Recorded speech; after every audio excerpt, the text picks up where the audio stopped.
किती पाहिजे बघ. औषध माझ्यासाठी नाही पाहिजे, माझ्या आईला पाहिजे. किती नंबरची पाहिजे रे बाळा चप्पल? माझ्या आईच्या पावलाचं माप नाही औषध, पण ह्या कागदावर मी माझ्या आईच्या पावलाची आकृती आणली. अशी आकृती पाहून तर कधी चप्पल दिली नाही मी आजपर्यंत. मग त्यापेक्षा तुझ्या आईलाच घेऊन ये ना दुकानात बाळा. शेठ, माझा आज पहिला पगार झालाय आणि माझी आई दुर्गावाला राहते आणि तिने आजपर्यंत कधी चप्पल पण नाही घातलेली. माझ्या आईने खूप कष्ट करून माझं शिक्षण पूर्ण केलं. माझा आज पहिला पगार झालाय. पहिल्या पगाराची भेट म्हणून मी आईला चप्पल घेतोय. म्हणूनच मी घरून येताना तिच्या पायाची आकृती घेऊन आलोय. बाळा त्या मापाचा एक जोड.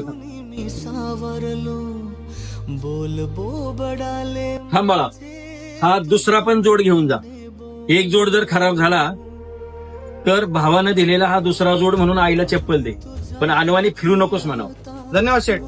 बाळा, तुझी जर हरकत नसेल तर आईच्या पायाची आकृती असलेला हा कागद मला देतोस का?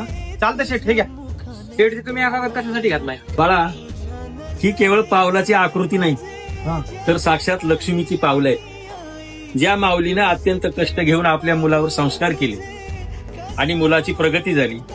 कदाचित ही पावलं आपल्या देवाऱ्यामध्ये ठेवल्यामुळे आपल्याही दुकानाची प्रगती होईल, भरभराट होईल, असं मला विश्वास आणि श्रद्धा आहे.